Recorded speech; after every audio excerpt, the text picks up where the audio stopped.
Hello. Good evening. Welcome to the Conscious Creators ToolBox. It is 7 o'clock. Alert from calendar. TCCTB. That's what time it is. It's time for the Conscious Creators ToolBox on Thursday, October the 5th, the first Thursday in October. So welcome to our live broadcast on our YouTube channel. And I want to invite you, if you haven't already, subscribe to our channel. We're trying to build up our subscribers. So if you haven't joined our channel, let me invite you to subscribe. I think there's a subscribe button down there somewhere. Let me see if I can see exactly where it is on my channel here. Let's see. Here we are.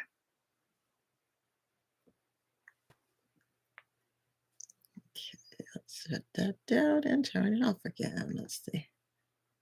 There it goes. Off again. Let's see. There it is. Yeah. So if you can see, That's what I thought.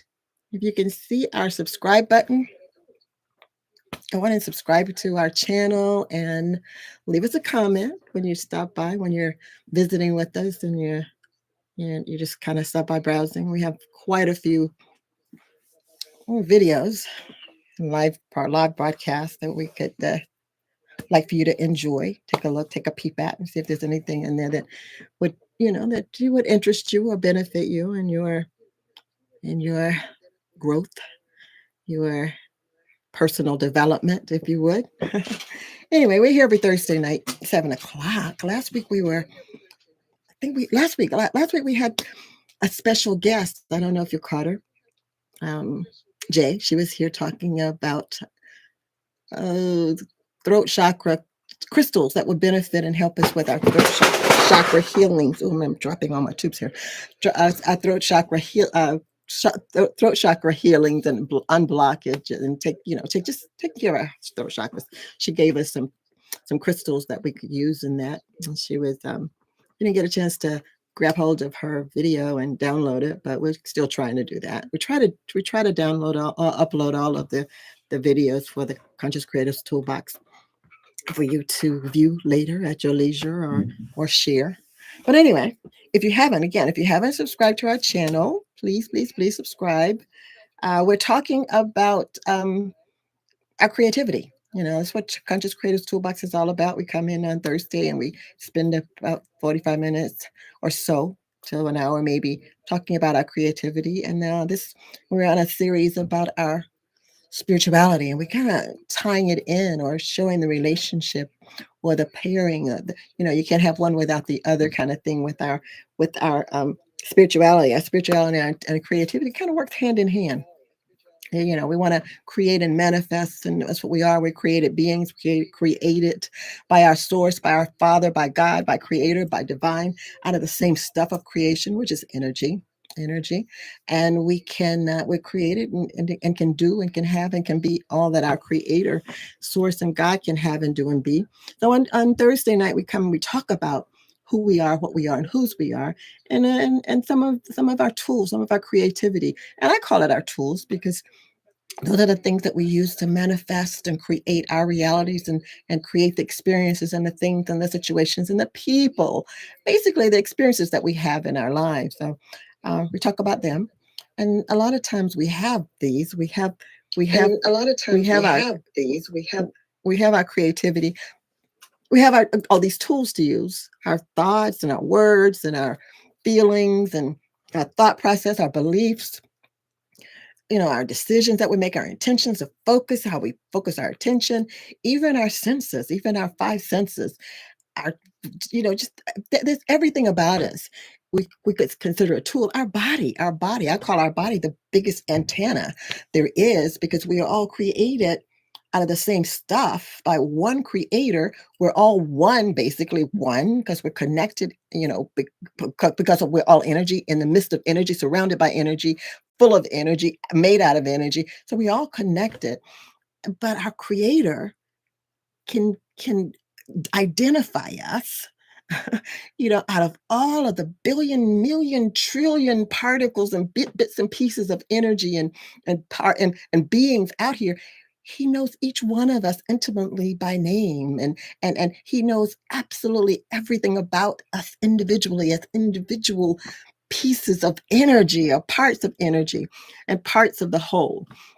And understanding that and getting to know that gives us more power, gives us more, yeah, more know-how and more oomph behind our spirituality, behind our creativity. So Thursday nights, I get the opportunity to share what I have been, just blessed to understand and to actually be able to demonstrate in my life, with you. And I like to share that. I mean, I don't hold anything back. I don't hold. I'm like Father. Father says, what Father can do, what God can do, what Creator can do, we can do as well. God withholds nothing from us. Absolutely everything that is God's and of God's and of, we have the same powers, the same abilities to create. We cannot not create because we are the created of our Father, of our source, of our God, of our Creator. So we can do and have. And we're only limited by our understanding of who, what, and whose we are, understanding what we have available to us, understanding who and what we believe about our Father and our Creator and our source. So if you believe that, like I believe, that God can do all things God can do. There's nothing, absolutely nothing that God cannot do, that my Creator, my source cannot do. Nothing. Even the impossible things that we deem impossible, I know that God can do. And if you and that means if God can do it, so can I.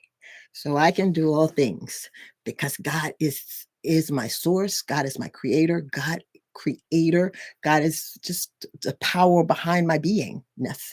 I would not be had it not been for God. So I can do and be and have all that God can do and have and be. So I love talking that, and I love telling that and sharing that, and that's what we do on Thursday night. On Thursday night. I also wanted to invite you, if you're not a member of our Facebook group page, our Team Conscious Creators Facebook group page, look us up and kind of join us, become a member, and when you're there, share some of play forward some of your encouragements and your hopes and wishes and desires for us, and just share those things with us. Just give us some good thoughts. Give us some good thoughts, some wonderful food for positive thinking and positive thought. We'd appreciate that while you're there. And also, we have an Instagram presence as well, and it's Team Conscious Creators as well. I think we use the same logo, just the I. So join us there too. Join us there too. I also like to tell you about a couple of projects that we have going on. I think I'll save one of those for later. Well, I'll save both of those for later. I'm going to share with you about some of the projects that we have going on as Team Conscious Creators, and see if you'd like to be a part of those projects and just kind of fill in. But anyway, tonight we've been talking about our spirituality, and we're going to be spending some time over the next month or so, for a while, until I get the word to move it on. We're going to be talking about spirituality. So as we're going to be talking about again tonight, we're going to be talking about spirituality, but our focus tonight is going to be on our mind, on our listening, on our mind and our heart. We say that we listen with our heart and we question with our mind. And in the title, the topic tonight we're going to be talking about is a listening heart and a questioning mind. A listening heart and a questioning mind. So that's what we're going to be talking about today. Let me ask you, what do you go get your answers? Where do you go to get answers? Who do you refer to? Who do you consult when you are looking for or trying to seek an answer for anything, any particular thing that's got you puzzled or stumped? Where do you go for your answers? Where do you go when you have questions?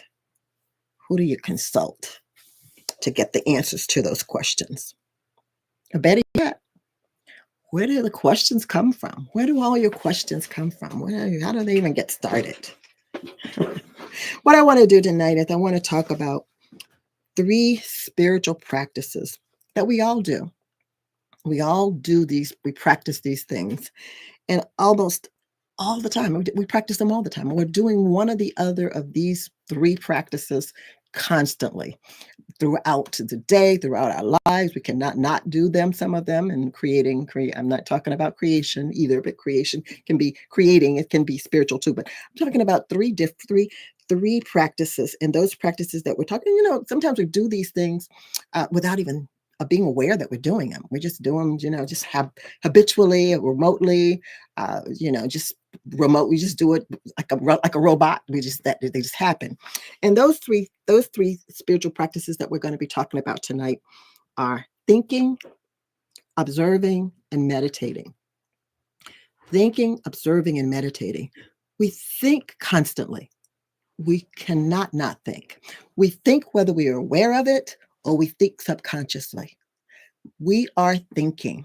We are thinking and talking to ourselves and having conversations with ourselves and conferring with back and forth with the observer. We talk to ourselves and we listen to ourselves and we hear with ourselves constantly, whether we are aware of it or not.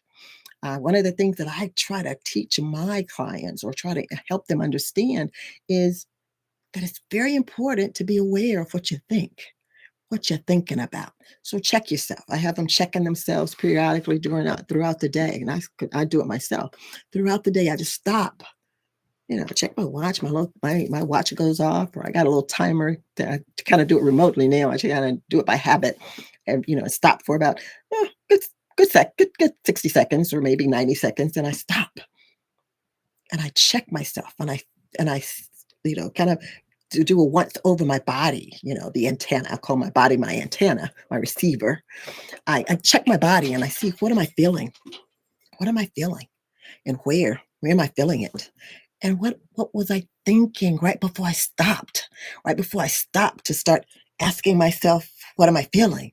What was I thinking right before that? And I stop and I kind of get a handle on that.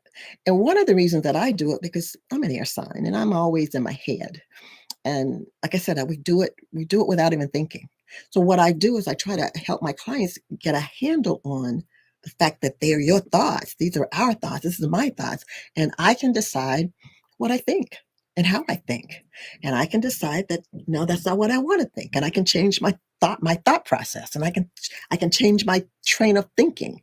And I can stop that one-way train that my normal self, my normal unmonitored, you know, managed self can take off and get involved with, because we're thinking constantly about something. We have a conversation going on with ourselves in our heads all of the time. So aware of it, knowing what you're thinking or not. We're thinking.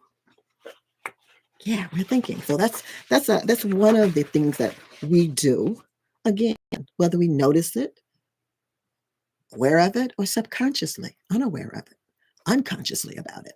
Even when we're sleeping, and we're laying fast asleep, we're thinking and we're processing in our minds uh, pictures and images and dreams and visions, and we can wake up in the morning sometimes. We can talk about what we were thinking and dreaming and processing in our sleep during our nights.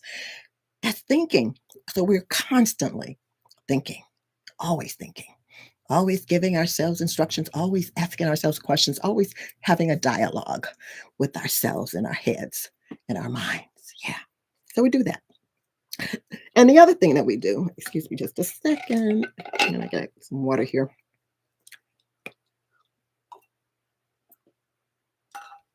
Another spiritual practice that we do is observation. Now, observation is a little bit different from just random thinking and random thoughts, where we truly observe with our conscious and awareness and our mind. We're attentive, we're focusing that, we're observing, we're focusing our attention on something specific, something that we're focusing our mind on. And looking at it and we're thinking about it and we're processing information as we observe it, about it, watching it, listening for it. And we observe not only with our thoughts and our attention, but we can also observe with our sight. We can observe what we see. We can observe what we hear. We can observe what we smell. We can observe what we taste, what we feel. We can observe how we feel. So we can that's also a spiritual practice. Now I'm calling it spiritual. You probably say, why is she calling it spiritual?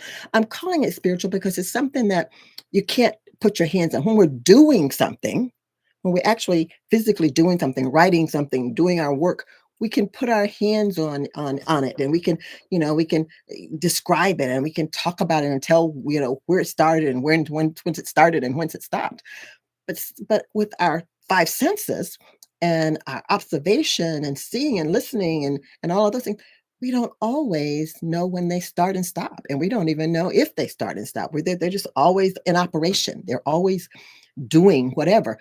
But when we focus our attention on it and observe what we're seeing, it's a little bit different. And we see things, we see a ton of things, in this room. I'm looking around and there's hundreds and hundreds of things in my room, but I'm not observing any one thing. They're all here. Now, if you ask me what's here, or you ask me where it's whatever, I might remember where it was that I saw it, but I know it's in the room somewhere, you know.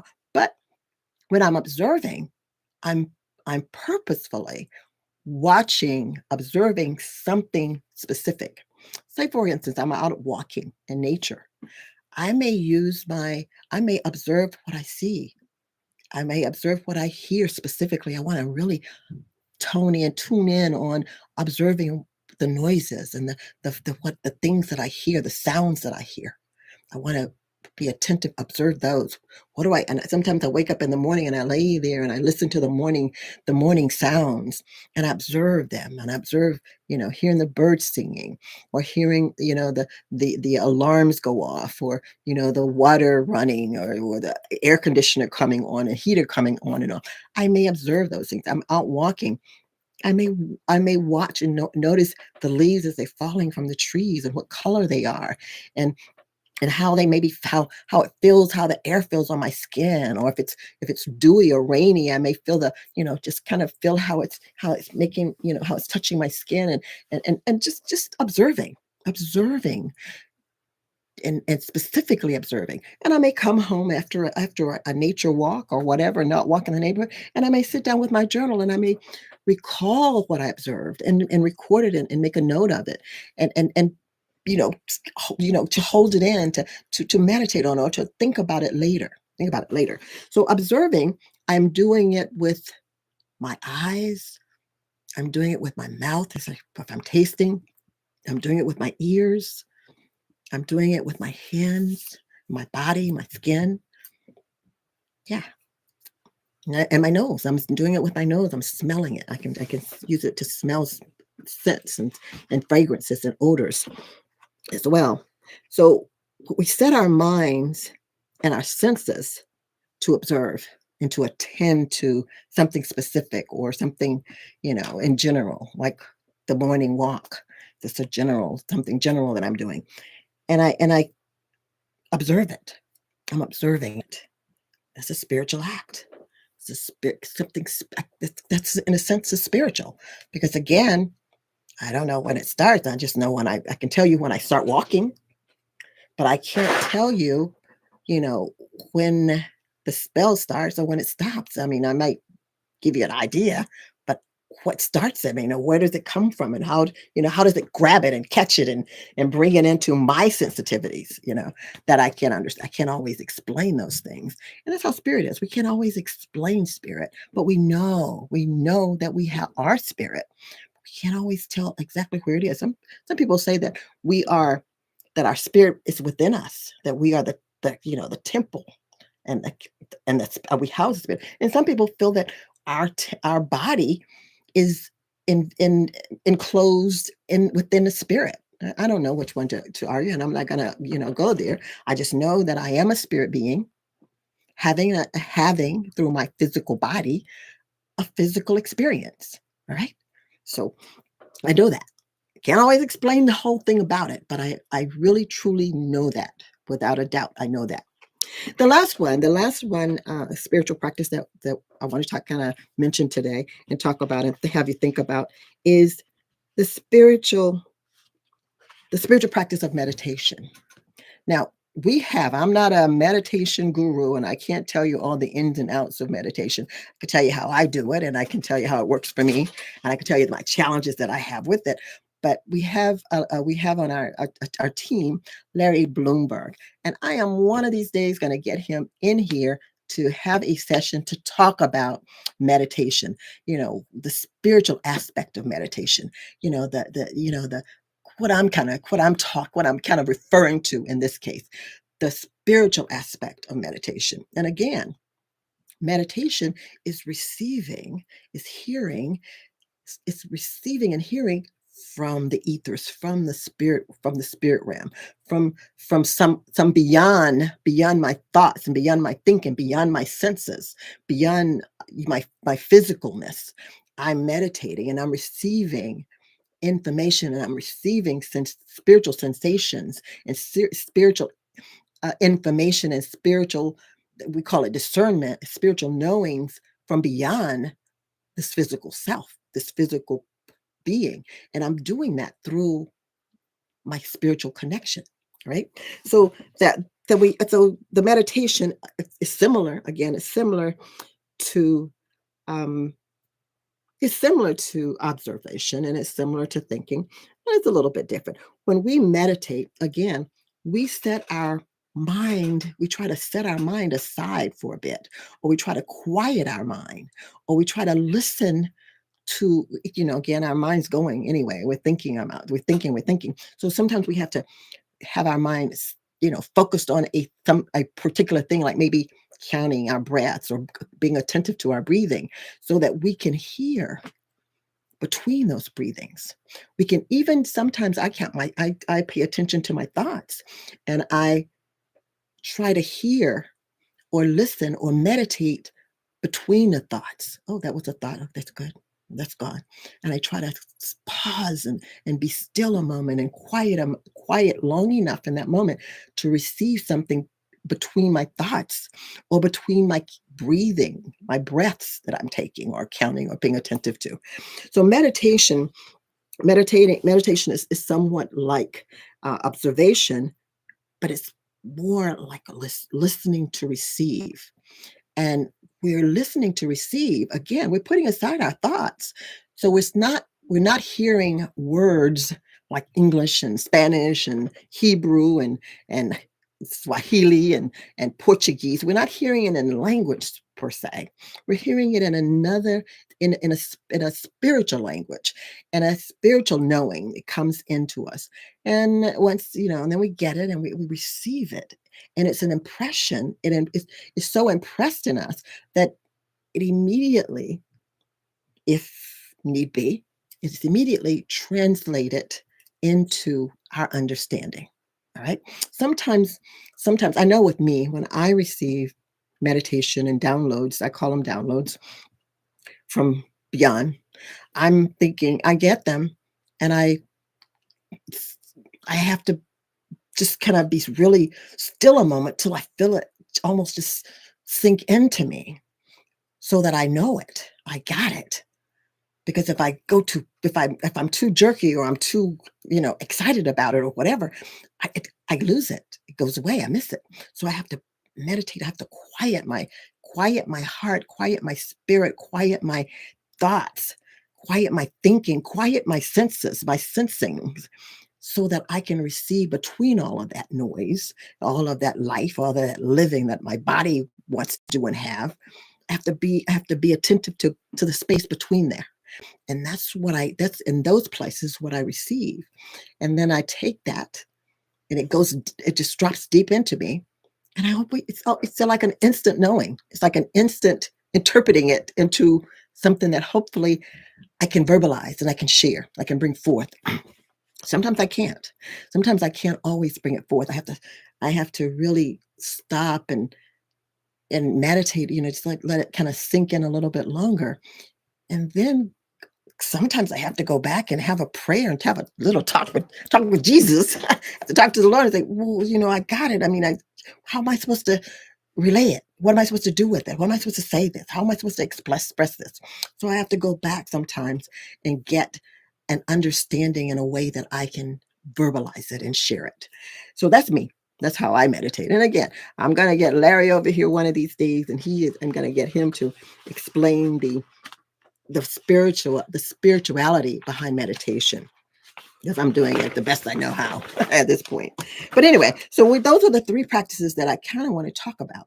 But I want to talk about them, and I want you to consider them as we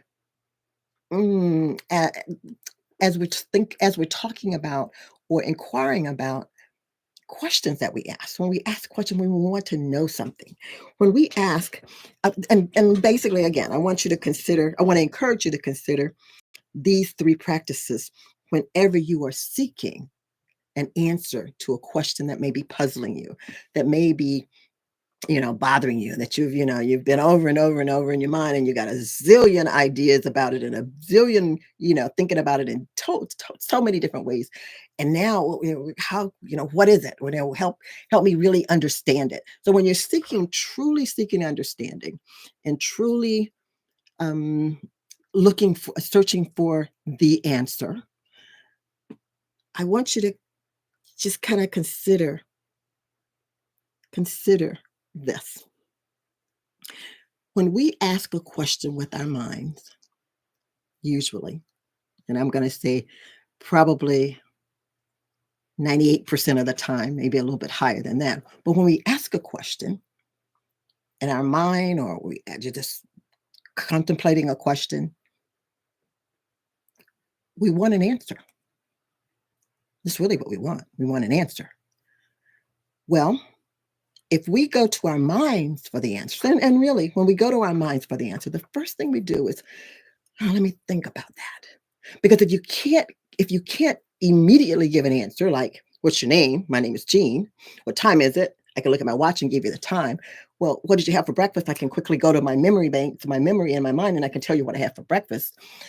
But if I can't give you an immediate answer, I have to think about it.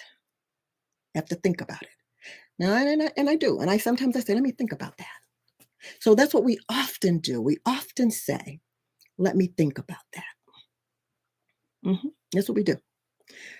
But thinking about a thing and getting an answer and answers, they're two different things. Our mind asks questions. They don't usually give answers. Answers come from immediate, they're just there.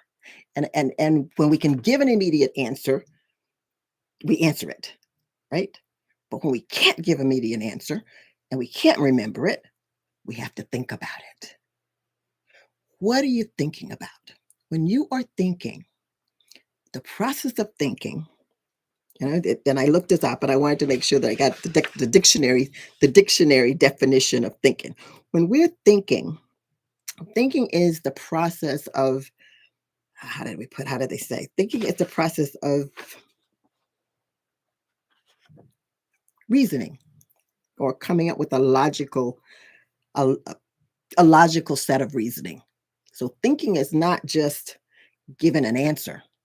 When you give an answer, you don't have to think about it. If you got the answer, you either give the answer, or you go back and you remember it. You don't think about it. You don't think about it. You remember it, to recall it and bring it back. But when you really don't have the answer, it's not in your memory banks, you've forgotten about it, or you never knew it, then you want to think about it. But when we think about a thing, I wrote the definition of think, and I wanted to make sure with the definition. Okay. Thinking is more reasoning. When we think, we're reasoning with each other, with ourselves. And reasoning is the act of thinking about something in a logical, sensible way. And when we're thinking and reasoning, we are asking and answering questions. We're asking and coming up with reasonable, logical explanations or logical responses to that. When we're answering, we are giving a correct response. We're giving you the accurate response. If I answer you, I'm answering you with an accurate response. Now, if I have to choose from answers or decide which answer it's best for me to give you at this point, I have to think about it. I have to rationalize. I have to be logical. I have to, spend some time and deductions and, take this one out or go back some experiences and compare and things like that. So reasoning and answers are two different things. So when I ask a question, I want an answer. Now, if I don't immediately have the answer or I can't recall it, then I got to reason with myself. I got to go through that process of reasoning to come up with the best logical, sensible answer or response that I can. It's not necessarily answer, because answers are correct. Answers are right and proper, we know, okay? So if I want to know the answer, I want the answer to this. Instead of immediately going to my mind, I want to challenge you to change it up a little bit. And instead of saying, I don't know the answer to that. Let me think about it. Instead of saying, let me think about it, I want to challenge you to ask yourself, how do I feel about that? What that's going to do, when I say how do I feel about that, that's going to take my mind away from it's going to take that question away from my mind. I'm not going to ask my mind to process, to help me find the answer. I'm going to ask my feelings to do that. And in the first place, I don't know about you, but the first place I think about when I think of feelings is I think about my heart. My heart. So if I want to know how I feel about a thing, I go to my body and I go to my heart. I go there. So let me challenge you to instead of thinking about it, when you ask whatever you ask, or whenever you ask a question or you have a question, ask, how do I feel about that? What does my heart tell me? What is my heart saying about this? Whatever the question is, or this puzzle is, or this quiz is, or this curiosity that I'm having. What does my heart say? The mind is great. It's great for logical reasoning. And it's okay for a quick answer if you've got it. But a quick answer doesn't necessarily have to come from your mind. It comes from your memory. It's probably, it doesn't come from the process of thinking. It just comes from memory. That's another process. Thinking and remembering are two different things too.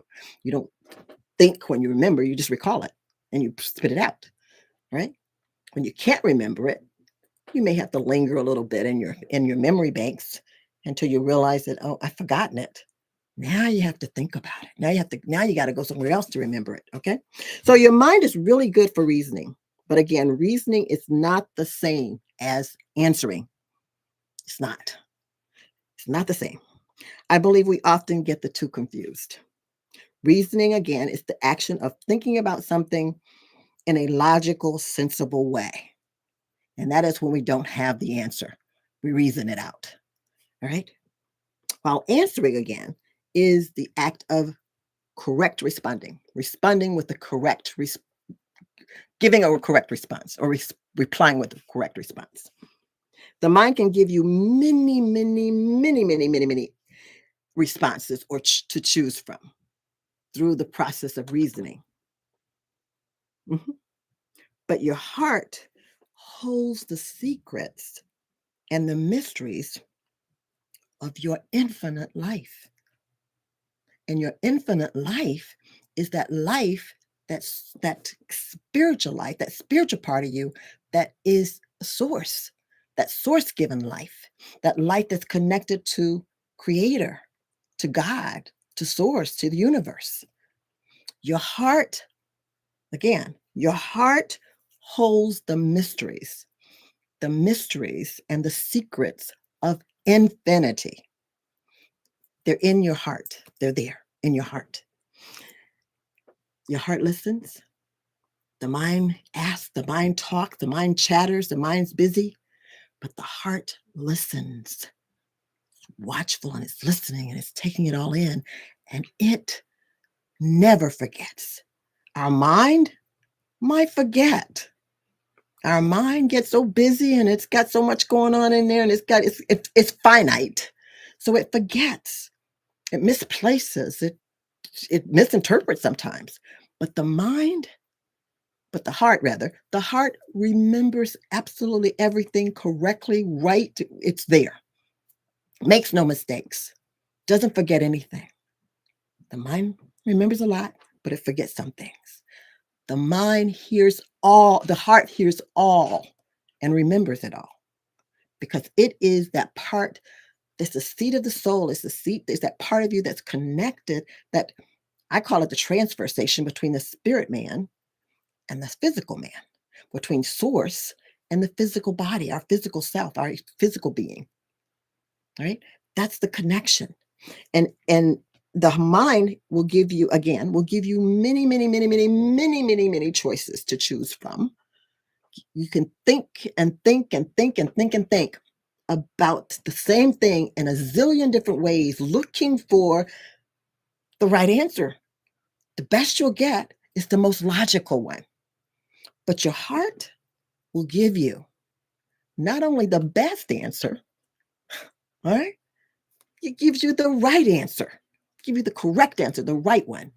Now, what you do with it is up to you and your mind, in your decision, that decision-making process that you and your mind will be able to entertain. Your heart, again, holds the secrets of infinity, of infinite lives, of source data, of source information, of the things that God knows. Right? A caring heart, listen to this, and I think I posted this earlier today. A caring heart that listens is often more valuable than an intelligent mind that talks. My grandmother used to say, you got 2 ears and 1 mouth. So you're supposed to listen twice as much as you talk. Well, we've got one heart, and that one heart is the seat, or the seat of the soul, seat of our soul. It's the connection with the source, with God, with infinity, with creator. And on that heart is written everything, every secret, everything to be known, everything that is, everything that will be, everything that was, is written on the walls and the chambers of our hearts. Our heart stores absolutely everything. The mind holds the knowledge of this world, of this life that we're living, this current life that I'm living. It has no concept of the lives that I may have lived before. It has no concept of the lives that I may, with my spirit being, live in the future. It has no, everything passed. It's only for this life. And if there is life beyond this third dimension, that's all it will ever know. Because the mind is only created to function and have its existence here in the third dimension. So if we go on to third, fifth, sixth, and seventh, and whatever, 1 millionth dimension, we're not taking our mind with us. No. But we are taking the heart, that spirit part of us, that spirit piece of us. We're taking it with us. That spirit man. And that's the house. The heart houses the spirit, the soul, the connection with source. So basically what I'm getting at is, when we ask, and we really want to know the answer, we really want the truth, We want the answer. We don't want any reasoning or any maybes, or it could be this or it could be that, or maybe it's this. We want to know what it is. When we truly, really know, there's nothing wrong with thinking and reasoning. So we have our minds for that, to do that. And it serves its purpose. But if you really want to know the truth, if you're looking for the answer and your mind doesn't have it, it's somewhere out in the beyond or beyond your knowing. You never knew it. I've never known this. I don't know, maybe I did in another life, but your heart does. It's stored there in your heart. So maybe we should consider listening to our hearts even before we go to the reasoning of our minds. Right? Save yourself some time, because sometimes when you just quiet yourself long enough to hear, and again, you're not hearing with your ears. You're not using your senses at all. You're not using your senses at all when you talk. When you're listening with your heart, you're not listening. The heart has its own set of ears. It has its own set of sensors, if you would. And it's nothing like the ones that we use physically for our tasting and our hearing and our smelling. And, no. It's a mystery, but it's there. It's there. So again, instead of thinking about it, consult your heart. Consult your heart about it. Ask how it feels. What is your heart telling you? What is your heart speaking to you? What is your heart receiving? What is it your heart can share with you about this? What am I feeling in my heart? So call on your heart. I call it spiritual listening. Meditating, thinking, having that conversation with, first my heart, and then taking it to my mind to process it, to be able to share it, to verbalize it, to bring it out into the world, into the natural man, translate it from my discernment to my knowing, to my, my knowledge, so I can, process it enough so my mind can help me verbalize it and use my senses to express it. See it in my mind's eye, draw a picture about it, enough that I can verbalize it. I speak English, so I can speak it in English to you. I can share it with you. So inquire of your heart and wait until you practice this enough that you automatically know when you receive it, and you automatically have translated it, and it's already discerned and understood, and it's sunk in. Wait until you get it. Wait until you receive what the heart has to tell you, to give you the answer that you've inquired about. And then you can decide what you're going to do with it. Do you need to, make some sense out of it with yourself, your mind?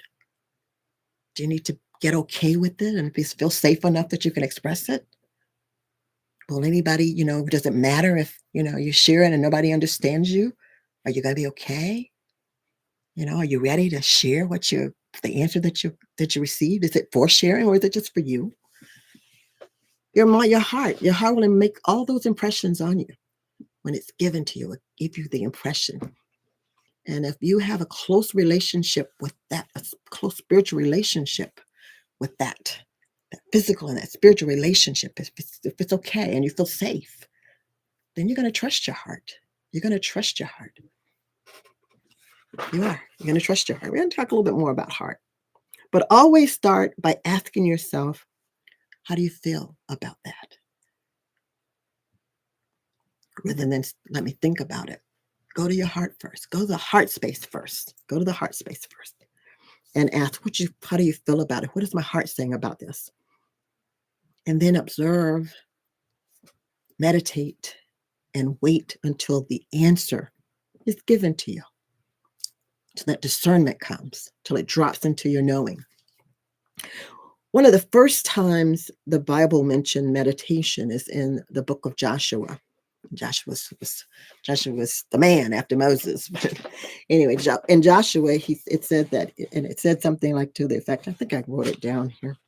Yeah, it said, keep this book of the law always on your lips.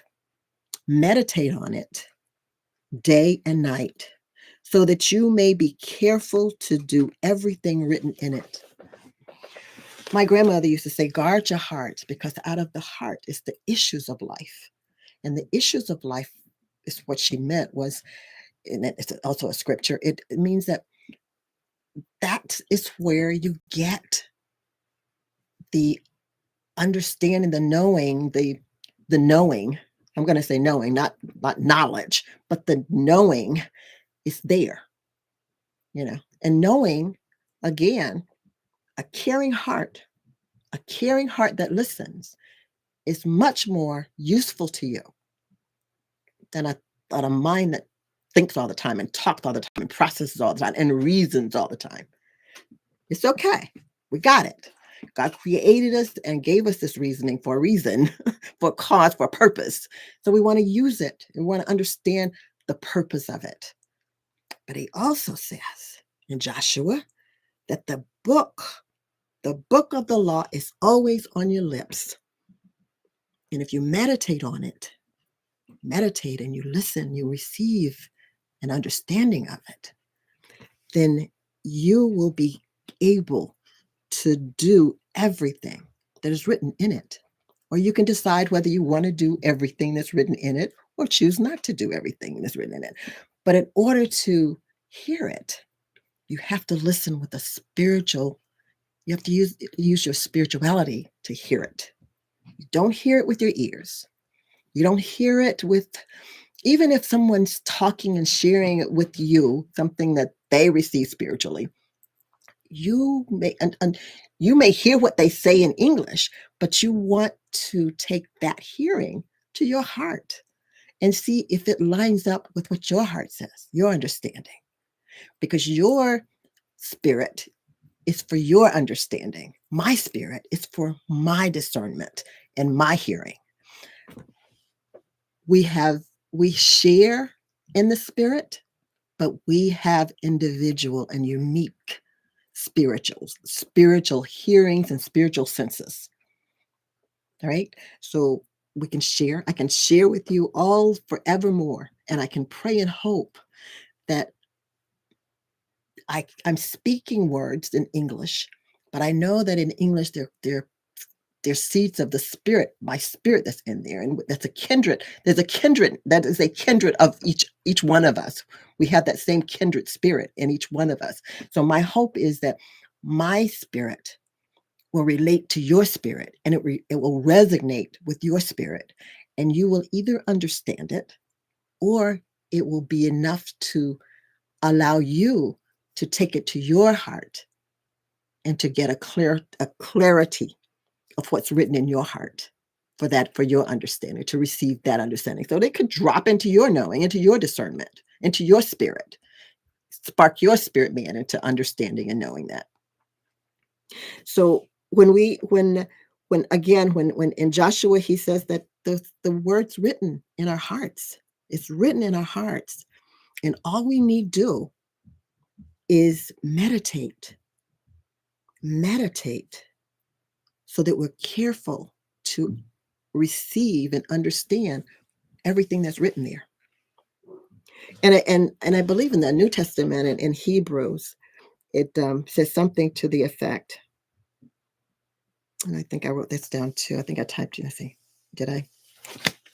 Yes. In Hebrew, it says something very similar to what it says in Joshua in regards to meditation. And it says, for this is the covenant that I will make with the house of Israel after those days. And the Lord declares the Lord, I will put my law into their minds, and I will write them on their hearts, and I will be their God, and they will be my people. Right? So when we write something down, if you write down, say you have a journal and you write it down in your journal, you make a note of it, you take a note and you write it down. You don't have to worry about forgetting it, or you can forget it, but you can say, oh yeah, I wrote it down. And you can go to that written word and you can read it and you can receive it again. So that happens. That's what God has done with us. Every question that we ask, every question that comes into our minds or into our understanding, because he said he puts it in our heart, in our minds. The answer, if it's a question, the answer is going to be found in our hearts. It's going to be found in our hearts. And our hearts are the answers to every question you can ask yourself or that is asked of you. You're looking for the answer. You can reason if you want to. You can think about it and think about it and think about it and come up with hundreds of reasonings and logics and make different senses out of it. And then you can decide which one you want to do. Or you can just simply find out what your heart says about it. Go in there and read the walls of your hearts, the chambers of your hearts. Everything is written there. Go in there and read what's written in your heart. Mm-hmm. And then you're given the answer. Just wait for it. Meditate, wait for it, quietly wait for it, and the answer will come to you. Ask and you receive. The word says that too. Ask and you receive. Knock on the doors of your heart, it will open to you. Seek and you'll find. But if you want the answer, save you some thinking, go to your heart. Go to your heart. It's all written there. Every answer is written there. I love it when Buddha said, he said, the mind knows no answers. Got a lot of questions. The mind knows no answers, Buddha says. The heart knows no questions. The heart has all the answers to every question your mind can come up with, or somebody can present to you to quiz you. Yeah, if you remember. You can remember your name, or you can remember those things that are you can quickly answer. Go on and answer them. But if you have to think about it, let me tell you, let me ask you, please consider checking with your heart first. Check with your heart first. Save you some time. Save you some time and, get yourself out of your mind sometime too. That's all I have for you tonight. I hope this is some food for thought for you. I'm really really very, very excited about being able to share this, because I know I get tied up with the thinking and train of thoughts constantly. And when God impressed this on me the early part of the week, I thought, oh my goodness, yeah, I'm always saying that. Yeah, I'm always thinking about it. Yeah, I'm always in my head. I'm always in my mind. And I tell you, this week has been kind of exciting for me, because I have been playing with this, I've been playing with it all week long. And I don't know, I feel like I'm ready. I'm ready for the world, okay? Ask me anything. Ask me anything, and I'm going to take it to my heart. We're going to get the answer for you. Yeah, okay, we'll still reason if I need to. If I want to play around with reasoning, I can do that too. But if I want the answer, and I know that I got the answer I got the answer to my question, hey, why think about it? Why think about it? That's all I have tonight. I hope you got something from this. And please, I wanted to also just kind of mention to you about a couple of projects that we're working on. Of course, we're working on magic, miracles, and manifestation. We're getting ready to go. I'm getting ready to pack my bags. I got my plane, got my tickets already. My confirmation numbers already for my flights to Hawaii, Oahu, and I got my room reservations. I got my roommate's she's already set to go, and we're flying out on the 22nd, and we're gonna be there for 7 beautiful days and 6 nights, and looking forward to that. We still have space, we still have room. Right now, it looks like there's 6 of us. 6 of us so far. That's pretty much confirmed to go, and we're kind of working on our itinerary and our agenda for the week, and we're going to have some wonderful times. And Dr. Amber Ellington and her fiance, Sai, is going to meet us in Oahu on Sunday, and they're going to be with us Sunday and Monday. They opened a retreat of their own on another island, which I was out there on Kona the first part of this year. But since then they've opened up a retreat there on Kona, and I'm looking forward to spending some time with them at their retreat. It's not a retreat; it's actually a wellness center that they opened, and they opened up about a month ago. So but they're going to bring their services over to the island of Oahu and give us some acupuncture and some. And Dr. Amber is going to help us with our diets and some homeopathic medicine, wellness consulting with us on our diets and our chakras and just some homeopathic healthcare wellness.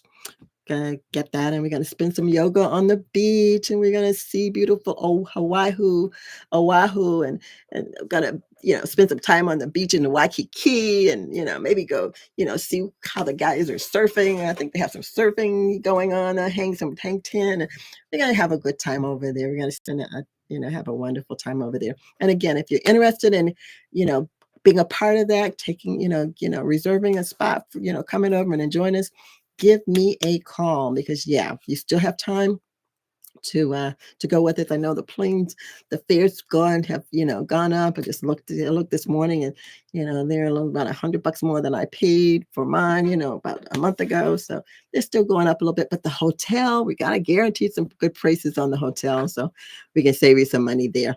But give me a shout if you're interested in going. And the next thing I want to kind of let you know that on Sunday morning at 11 o'clock, we have started, we've kind of kicked off and started into our second month of spiritual celebration. And that's where we actually celebrate.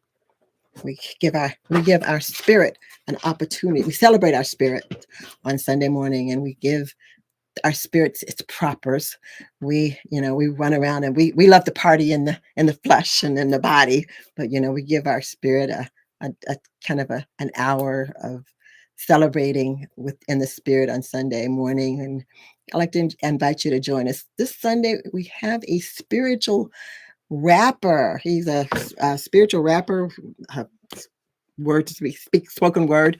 He's going to share some spiritual downloads that he's received with us on Sunday. And I think it's something that he's been working on. He says that he's been working on it for the past week or so. So he's going to be ready for us on Sunday. So we'd like for you to join us. We post these. It's on our Zoom. We do it on Zoom, and I'll post that on our YouTube channel. I'll post it on our Facebook channel. I'll also post it on our Instagram presence as well. And if just give me a shout if you want. If you can't find it, just give me a shout out, and I'll send that link to you. And it's the same link every week. Just save it in your your Zoom box, and just click on at 11 o'clock and just hang out with us for about an hour. We celebrate. We have some fun. Have some fun. Anyway, thanks for joining me. And as always, remember who, what, and whose you are. You are the created, and you are the beloved of the Creator. You are loved. You are loved. You are lovable. Yes, you are. Nothing and no one can stop me from loving you, because you are lovable, and you are loving because you are love. All right. Manifest best, and I will see you, hopefully, if not before, I'll see you next Thursday. Manifest best. Have a wonderful weekend and a good night.